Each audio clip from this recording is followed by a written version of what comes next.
All right, Revelation Wellness community. Today we have a doctor is in the house. There's a doctor in the house, Dr. Carol. Welcome to the Revelation Wellness podcast. It is a pleasure, Alisa. I'm really honored to be with you. I love the work that you are doing. Thank you for this opportunity.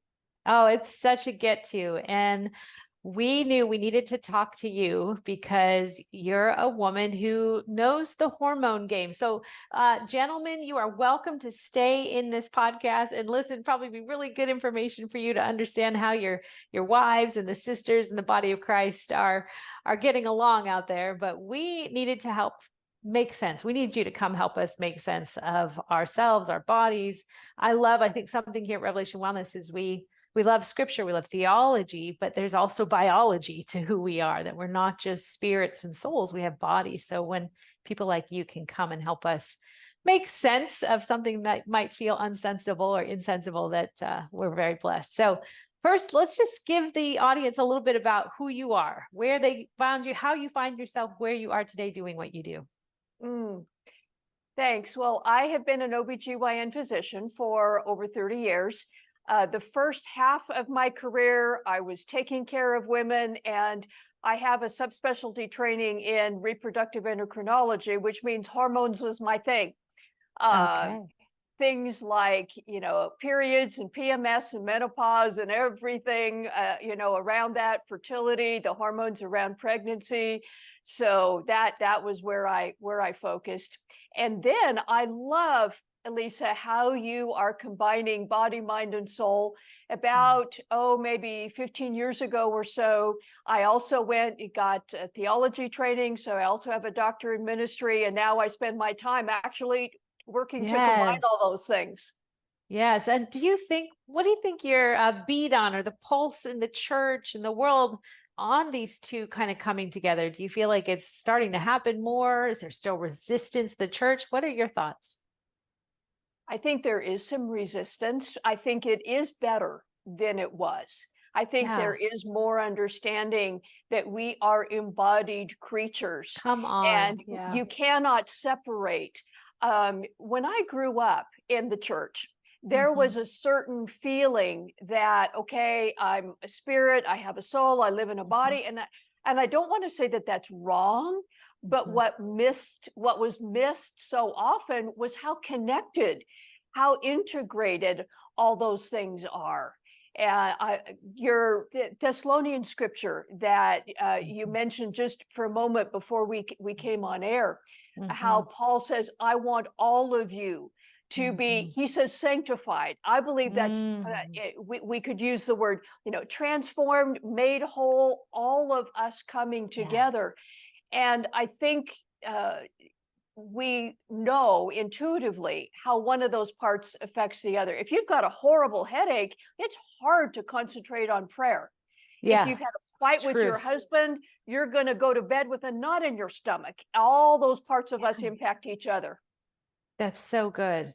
All right. So our listeners, they love to learn how things work. We love Jesus. We love the Bible, but we also want to know, how do things work? Let's make sense of some of this. So let's start with explain to us hormones. What are they? Hormones are small little molecules produced by many body tissues that circulate through the blood, go from one place to another. And hormones signal a certain body tissue or many body tissues to do a certain thing. Well, when we're talking in the OBGYN and reproductive endocrinology field that I've spent my life in, the hormones in particular talk about reproductive hormones, primarily those that come from the ovary. There are certainly other hormones that different body tissues, like the adrenal gland or the thyroid or so on, produce that impact our well-being and impact reproductive function and so on. But in particular, it's what the ovaries do. And I think every woman who is listening or watching is going to recognize that impacts her body, mind, and soul. That's good. Okay, so you specialize in the reproductive area of hormones, correct? So that's going to have some women perking up and listening, should they maybe have a hard time getting pregnant or holding pregnancies, or in any way that the lady parts down there.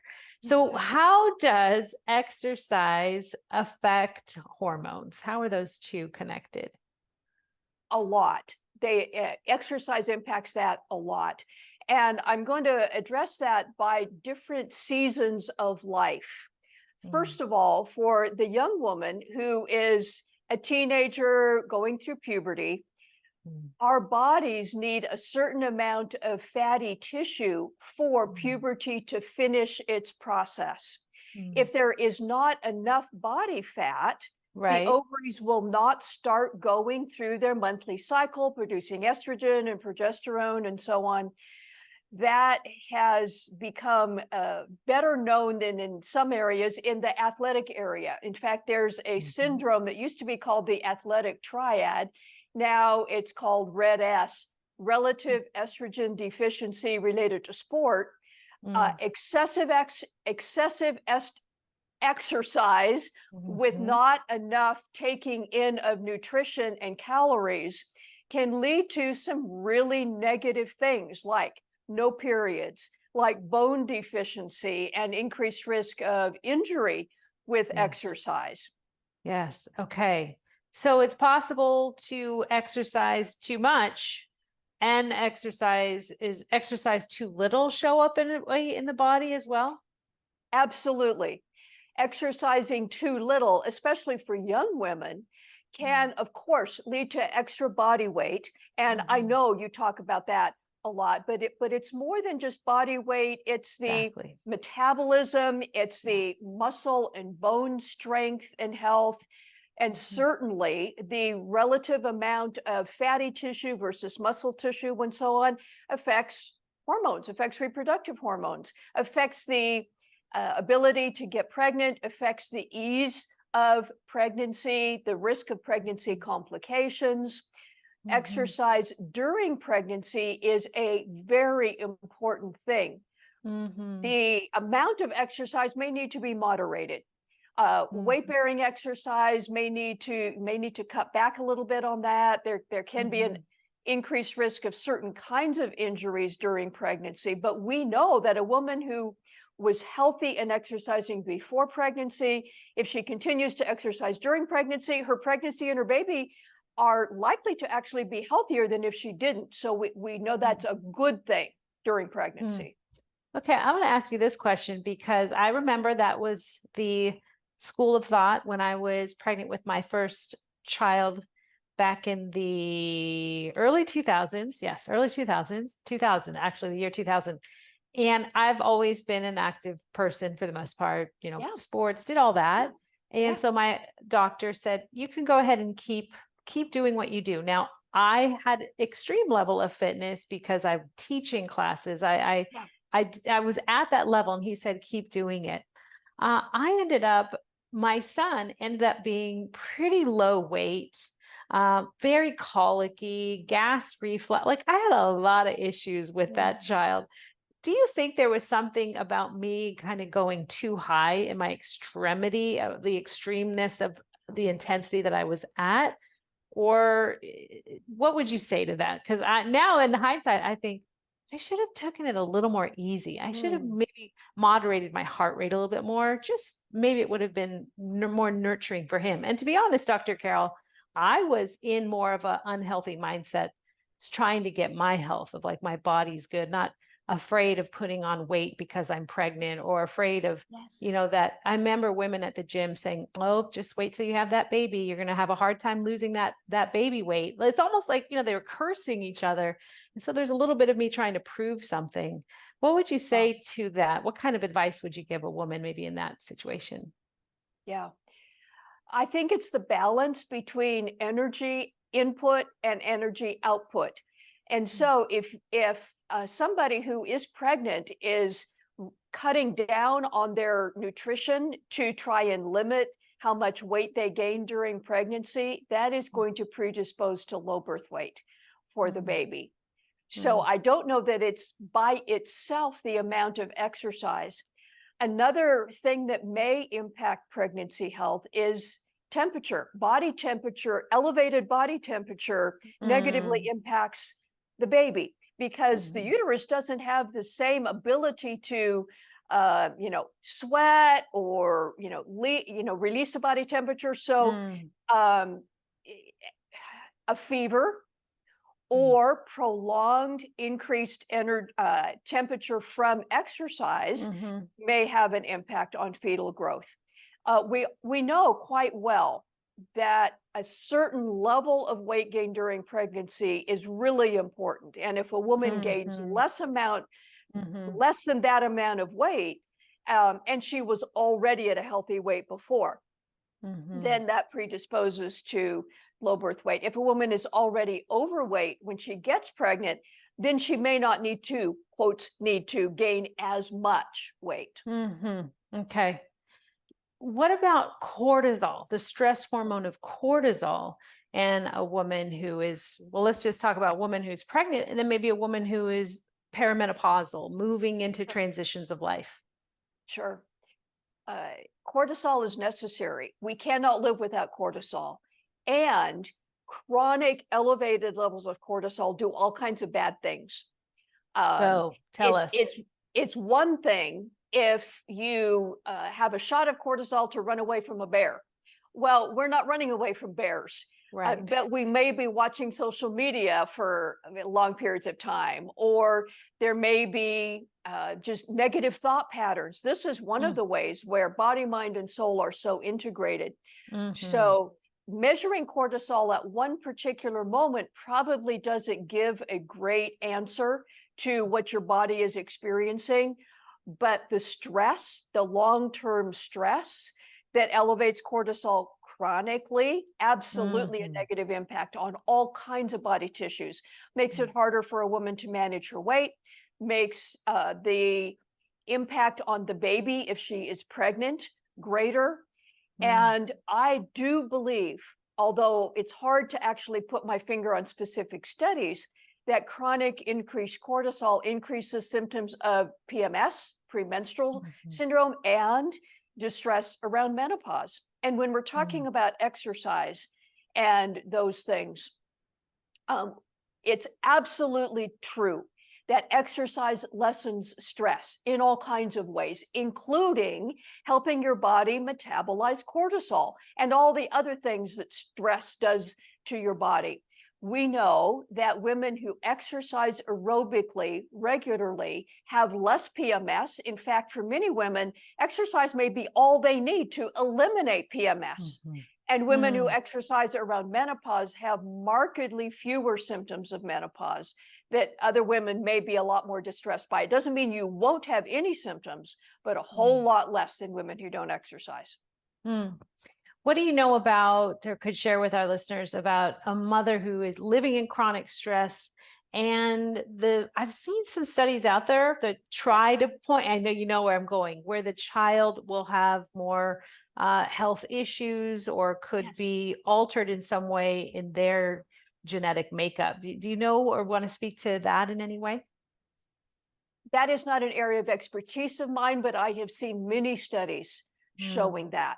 We do know that the mental state of women during their pregnancy can be carried over to the child. So if a woman, for example, experiences trauma, if she's married and her husband betrays her while she's pregnant, or if she is experiencing domestic violence or moving from one place to another under difficult circumstances like refugees and whatever, the complications for her child go up. Although the studies may not list it out quite clearly, 1, 2, 3, we do know that epigenetics is a factor. In other words, all the hormones going on in mother's body, those that do cross the placenta, can impact the DNA in that child, not necessarily changing the sequence of the, ABCD, but the proteins that are attached on top of the genes in our chromosomes. And so that impacts how those genes are expressed. And that definitely impacts the well-being of that child, emotionally, physically, stress, their ability to handle stress, their ability to manage their own emotions, their predisposition to anxiety or depression, their immune system. So yeah, it's a big deal. Wow. don't you think it's amazing? Like God's kind of designed our bodies for this flexibility in a way of, even though you might have some predisposition, it doesn't mean that it will have to express that way based Yes. on environment, internal, external. But we do get to co-labor. I like to think we do get to co-labor with our maker in how we will live this life. And it's kind of a real gift. And sometimes people just tell me what to do. I don't want the choices. It's too stressful enough. But so there's something to what I hear you saying then to me, I think what I'm hearing you say is there's something to a woman who is pregnant in that time of life to kind of caring for the environment of where, Yes. And that is holistic. It certainly, like you and I were talking earlier, includes the amount of calories she takes in. But it's a whole lot more than that. It is body, mind, and soul. And that gets passed on in ways that medically, I believe we only partially understand. True. I also really appreciate that you talked about our cooperation with God. I think that is so key. I believe some people can sit back and pray and, oh God, why don't you fix me? Some people try harder and just struggle to do it on their own. God's ideal is that we cooperate with him. And there's actually a lot of research, Alisa, to show that. It's called collaborative religious coping. Somebody write that down because I'm going to go look it up. Collaborative, say it again. Religious coping, collaborative religious coping. Okay. When we work together with God, outcomes tend to be better. And this has been studied in a number of different settings, physically, emotionally, through disasters. The Oklahoma City bombing a number of years ago was one group of people where this was looked at. Cancer patients, all kinds of different settings. And to me, that sounds exactly like Philippians. Work out your own salvation with fear and trembling, for God works in you to will and to do of his good pleasure. We work and God works, we work together. It's so good. He is such a partnering God that he looks for a counterpart. He doesn't need one, he wants one, and the invitation is there. Wow. Whoever has you as a doctor is very blessed. I'm just going to say that right off the bat. Okay, so how do we need to approach exercise, or how would you encourage someone to approach exercise for a perimenopausal woman or menopausal woman? Kind of maybe let's explain those stages: peri, meni, and post. Okay. Perimenopause means the season when your ovaries start to change their function up until the last menstrual period. Menopause actually means the last menstrual period, and we can't know that in advance. There is no test, no doctor can tell you exactly what month or what year is going to be your last period. It's only retrospective. But that season, your ovaries are going through a lot more dramatic changes than at any other time except during puberty. And during that, what may be 2 years, it may be 10 years, the highs are higher and the lows are lower. The estrogen levels at their peak tend to be higher. You ovulate less regularly. Periods tend to become less regular. Some women experience them as heavier. And some of the symptoms, like more trouble sleeping, brain fog, night sweats, hot flashes, all of those things can start during that period of time. Exercise, we know, can lessen those symptoms. It doesn't mean for all women exercise eliminates it, but we absolutely know it lessens the emotional distress, the hot flashes and night sweats. And for some women, exercise eliminates the need for any medical treatment. We know that women statistically tend to have a bit more anxiety and depression with those hormone swings. And regular exercise is as good as many antidepressants are in managing some of those emotional symptoms. Amazing. Then menopause is the final period. And then postmenopause. Postmenopause means your ovaries are only making about 10% of the estrogen that they used to. They are not ovulating, meaning there's no progesterone around. Exercise after menopause makes a huge difference in the risk of a number of medical illnesses that are associated with postmenopause, like osteoporosis, heart disease, diabetes. Exercise makes an enormous difference in those Wow. illnesses and in the amount of things like hot flashes and night sweats that women experience. Another thing that distresses a lot of women going through menopause is the redistribution of body weight. Yes, let's talk about that. We were going there. Around the time of menopause, weight tends to start accumulating in the midsection. Now, that tends to actually help in some ways. You can think of your body trying to help you with your estrogen, because fat cells make a little bit of estrogen. So as your ovaries are not making as much and then pretty much stop after menopause making estrogen, the fat cells in your midsection are making some estrogen. So your body is trying to help a little bit. The only thing that lessens fat redistribution is exercise. It doesn't necessarily eliminate it. There will still be a redistribution. Estrogen doesn't eliminate that. Exercise is the only thing that does what can be done in lessening that fat redistribution. Okay, I want to understand this again, and maybe I love and fascinated by our body design. So you're saying in the belly area, there are estrogen receptors, or we're making estrogen there? Explain that again in the belly. Okay, both. Almost all your body tissues have estrogen receptors. Your bones, your muscles, your ligaments, your brain, your blood vessels, and the fat tissue everywhere in particular. In the belly area, there is always a bit of fat around your intestines and underneath and on top of the abdominal muscles. The percentage of your body fat that is centered in your abdominal area tends to increase around and after menopause, meaning there are always some fat cells everywhere in every woman's body, every man's body too, or we wouldn't, we wouldn't survive. But let's just say there were 1 million fat cells in your body. There's a lot more than that. But let's just say there's 1 million fat cells in your body. At 25, the distribution of those fat cells throughout your body is a little more even. After menopause, more of those 1 million fat cells tend to be accumulated in your midsection. And those fat cells make a little bit of estrogen. Fascinating. Yeah. So what is a woman to do? I mean, you say exercise helps. So that's good.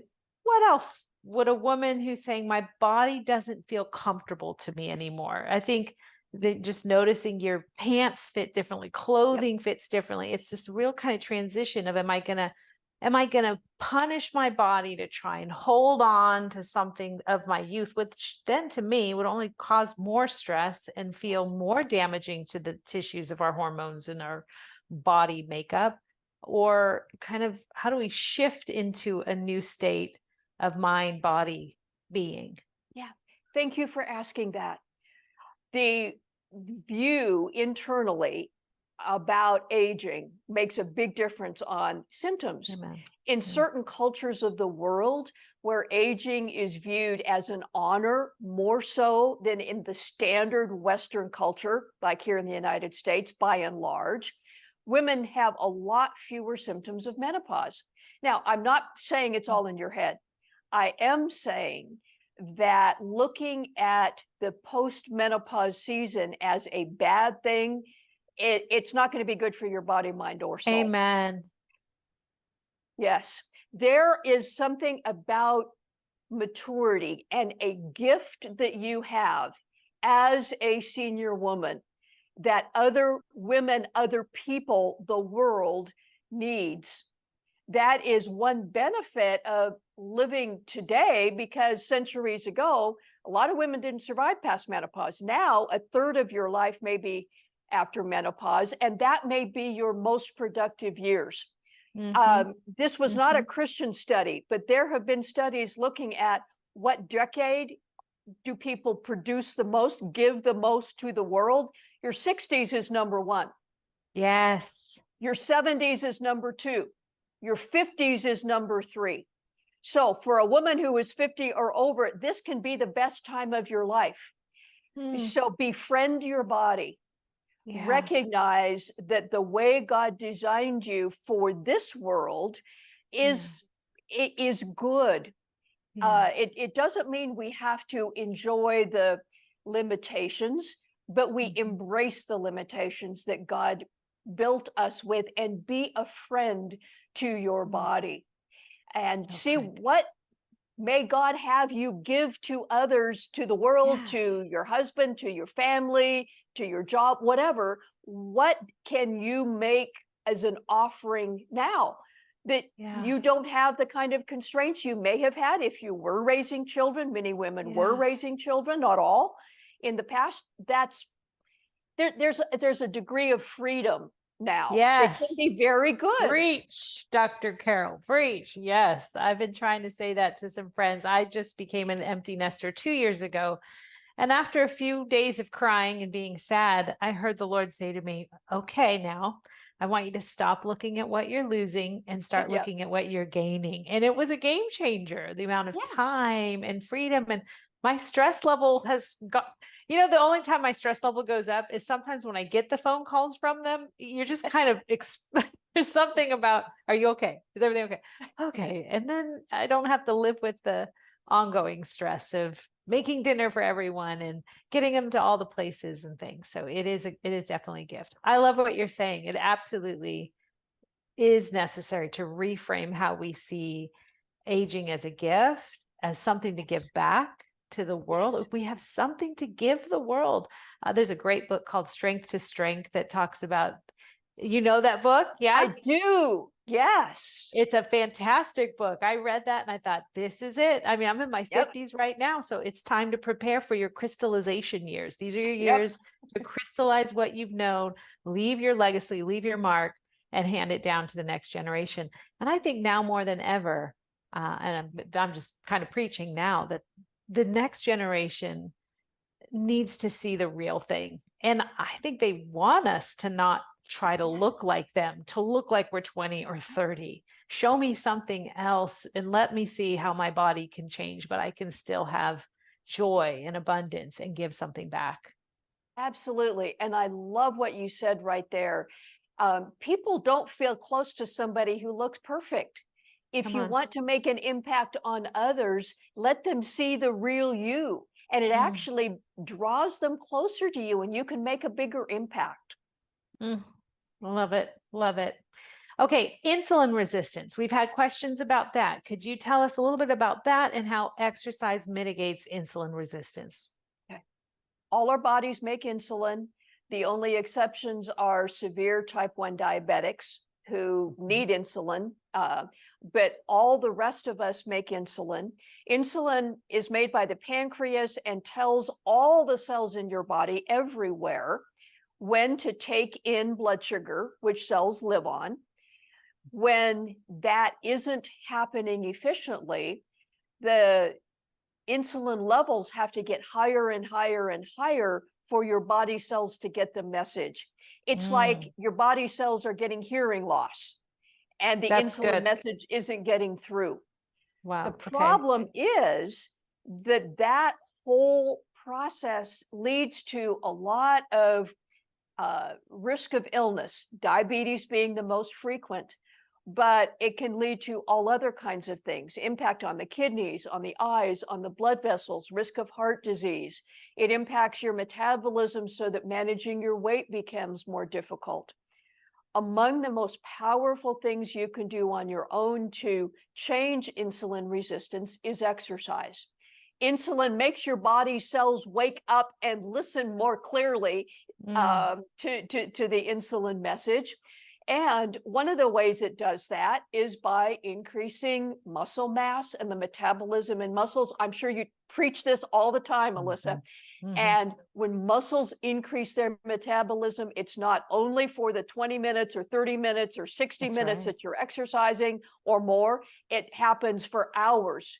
sometimes Yes. all day. And that Yeah. is the best thing you can do to improve insulin resistance. We know people who have actually been diabetic and needing either medication or insulin itself, type 2 diabetes, Mm-hmm. because they are so insulin resistant, who begin a regular exercise program and can either decrease or sometimes eliminate the medications that they're on because of how wonderful that impact of exercise can be.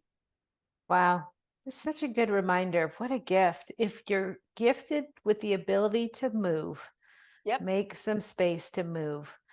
There's another book I read recently called Exercised. I can't remember who wrote it, but it was interesting to look at the fact we were never meant to be as sedentary as we are. Like our bodies were meant to move and be connected to the earth and plant our gardens and walk and get water. Like we were Yes. mobile throughout our day more. And so now that we sit more, nobody wants to move the body because it's tired and it's crumpled up into these positions. But God has made it so that when we move, you get this positive return. Yeah. But yet there's so many barriers. And I'd love to ask you this question. It's probably you can let me know if you don't want me to air it, but what are you feeling about all the type 2 diabetics with the Ozempic, the weight loss semaglutides that are out there now, and also those that are compelled to go on it who maybe just want to lose those extra pounds? Yeah. I'm concerned. Ozempic and related medications, it's a fairly new class of medication. So we don't have a long track record of that type of chemical being in our bodies. I believe there are some people who need it, and there can be some real benefit. But just like lots of pills, if you look to a pill to fix you, without doing the body, mind, and soul whole person work that needs to be done, there can be some problems. Using those medications just to lose a few pounds, it's not something that I would prescribe in that kind of situation. We know some side effects. We don't know all the side effects because it hasn't been forever that medication's been around. So I think it falls into the category often of give me an instant fix, instant gratification. I don't want to have to learn to take care of my body and steward this temple as God would have me. I'd still like to kind of maybe make only 50% of my diet healthy rather than 80 or 90% of my diet healthy. I don't want to have to get up and move my body because I don't want to. And so this is just, so that's my short answer. Yeah, that's a good. I just wanted to get your thoughts. And I know it's, it's a little off of what maybe people would come to you for, but women and weight loss and menopause, all those things come up where it's like, we're so focused on the desire to get our body to look the way we think the world wants it to look or calls it to look. I can imagine if I feel half of it is the stress that we carry to be a certain way. And again, as we've said, if we chronically live in a state of something's wrong with my body or things are bad inside of my body, it produces more of that instead of my body is really good place to be. God, come meet with me in this body. So I love that.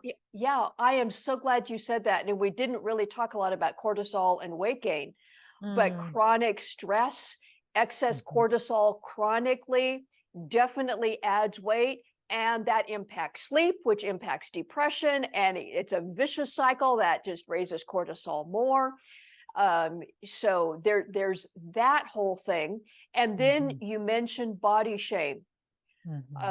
God gave you a certain body. And I will just second something I know you preach, Alisa. It doesn't mean we ignore this, but we befriend and care for our bodies as a temple, not as an idol. This is not an idol, but it is a temple. Yes. And I think a temple, if we can get to that place to say, the point of a temple was not to go and do the acts of worship. It was the place where God was. Yes. Like you knew, if I go there, I get to the presence of God. And then there were some offerings and things that they did to kind of resemble my interaction with God, which we no longer need because Jesus is that offering. And now he just says, I want to live with you. Yeah, that's what we're on the mission, Carol, for people to really understand that that's the purpose of their body. And then from there, things, good works and choices and living the best life, even into our later years, are possible. So that's our hope. Yes. Okay, so what do you think is the single most important thing we can do to live healthy and whole? I know that's a big question, but. Yeah. Body, mind, and soul. Physically, and I have told people this for years, if you want to make the best investment with your healthcare dollars, go buy a good pair of running or walking shoes. There is no better investment for your healthcare dollar. 2, choose to tell your mind where to go rather than chasing after every thought and feeling. We have much more ability to direct our mind than almost all of us understand. And 3, connect with God. This relationship with God is not about a list of do's and don'ts. It's about being with him. And I love how you talked about that just a minute ago. He wants to be with us. So invest in that. Dr. Carol, we're going to have to make you an honorary fitness teacher, gospel preacher, because you're doing it and you are on the front line helping so many. So we're so grateful. Okay, before I let you go, first of all, everyone, you can find out more. Just connect with Dr. Carol Moore at drcarolministries.com. Also, you have a special page. If you go to Dr. Carol Ministries /hormones, there's some more information there on this conversation. And Dr. Carol, like not doctor, don't spell out doctor, right? Correct. DRCAROL ministries.com. Yep. I love it. Okay.